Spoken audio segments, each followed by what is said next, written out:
Hébreux 10.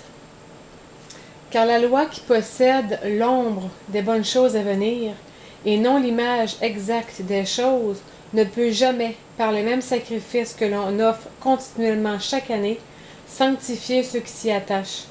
Autrement n'aurait-il pas cessé d'être offert, parce que les adorateurs, une fois purifiés, n'auraient plus eu conscience des péchés. Or, le souvenir des péchés est réitéré dans ces sacrifices chaque année, car il est impossible que le sang des taureaux et des boucs ôte les péchés. C'est pourquoi Jésus-Christ, en entrant dans le monde, a dit « Tu n'as pas voulu de sacrifice, ni d'offrande, mais tu m'as formé un corps. Tu n'as pas pris plaisir aux holocaustes, ni aux sacrifices pour le péché. Alors j'ai dit, me voici, je viens. Il est écrit de moi au commencement du livre, que je fasse, ô Dieu, ta volonté. Après avoir dit d'abord, tu n'as pas voulu de sacrifice, ni d'offrande, ni d'holocauste, ni d'offrande pour le péché, et tu n'y as pas pris plaisir, choses qui sont pourtant offertes selon la loi. Alors il dit, me voici, je viens afin de faire, ô Dieu, ta volonté. Il abolit ainsi le premier afin d'établir le second.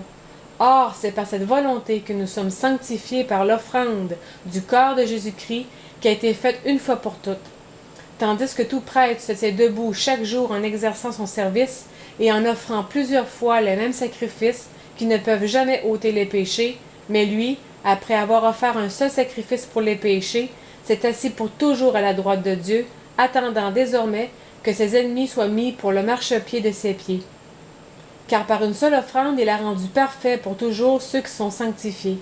Et c'est aussi ce que le Saint-Esprit nous témoigne, car après avoir dit premièrement, « Voici l'alliance que je ferai avec eux, après ces jours-là, dit le Seigneur. Je mettrai mes lois dans leur cœur et je les écrirai dans leur esprit. Et je ne me souviendrai plus de leurs péchés, ni de leurs iniquités. Or là où les péchés sont pardonnés, il n'y a plus d'offrande pour le péché. Ainsi donc, mes frères, nous avons la liberté d'entrer dans le Saint des Saints au moyen du sang de Jésus, qui est le chemin nouveau et vivant qu'il a inauguré pour nous à travers le voile, c'est-à-dire sa propre chair. Et ayant un grand prêtre établi sur la maison de Dieu, approchons-nous de lui avec un cœur sincère et une foi inébranlable, ayant les cœurs purifiés d'une mauvaise conscience et le corps lavé d'une eau pure.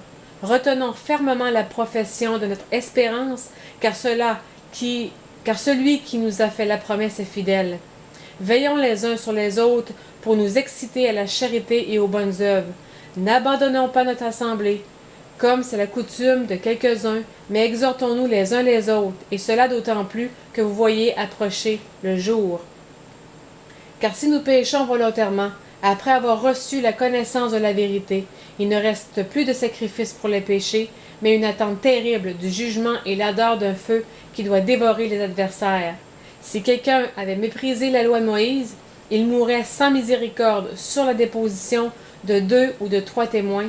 De combien pire tourment pensez-vous donc que sera jugé digne celui qui aura foulé aux pieds le Fils de Dieu et qui aura tenu pour une chose profane le sang de l'alliance par lequel il avait été sanctifié et qui aura outragé l'Esprit de grâce?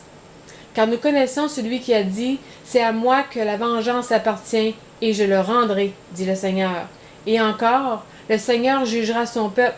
C'est une chose terrible que de tomber entre les mains du Dieu vivant. Or, rappelez-vous des premiers jours où, après avoir été éclairés, vous avez soutenu un grand combat de souffrance, ayant été d'une part exposé à la vue de tout le monde aux opprobes et aux tribulations, et de l'autre, ayant participé aux maux de ceux qui ont souffert de semblables indignités. Car vous avez aussi été participants de l'affliction de mes liens, et vous avez reçu avec joie l'enlèvement de vos biens, sachant en vous-même que vous avez dans les cieux des biens meilleurs et permanents. N'abandonnez donc pas cette fermeté que vous avez fait paraître et qui sera bien récompensée, parce que vous avez besoin de patience, afin qu'après avoir fait la volonté de Dieu, vous receviez l'effet de sa promesse. Car encore un peu de temps, et celui qui doit venir viendra, et il ne tardera pas. Or le juste vivra de la foi, mais si quelqu'un se retire, mon âme ne prend pas de plaisir en lui. Mais nous ne sommes pas de ceux qui se retirent pour se perdre, mais de ceux qui ont la foi pour le salut de leurs âmes.